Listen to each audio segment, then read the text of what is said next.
Preaching is a highly political act. Preaching is a highly sociological, economic act. Preaching equips people to address the issues of business. We've somehow thought that it's okay to talk about my personal life, my family life, my spiritual life.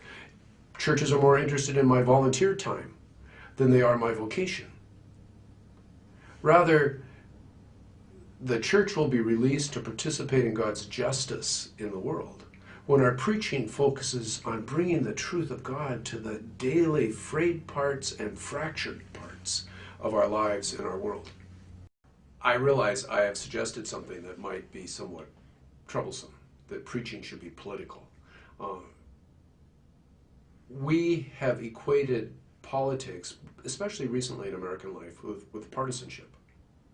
And so to be political is to manipulate towards a particular partisan cause, a particular platform, a particular party, a particular person. Actually, politics is simply the way two or more people order power within their relationships. Where two or more are gathered, there is politics. And so to preach politically is to talk about how do we order power in our lives, in our church, in our society. And the gospel is all about power. The kingdom of God is all about power. The coming of God is all about power. So to preach politically is to talk about how do we steward power towards the witness towards the kingdom. How do we steward power in a way that furthers justice and the well-being of creation? That's political preaching.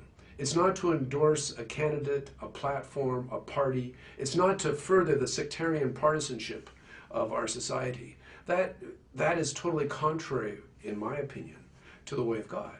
But rather it is to call people to steward power in a way that is consistent with the values of the kingdom.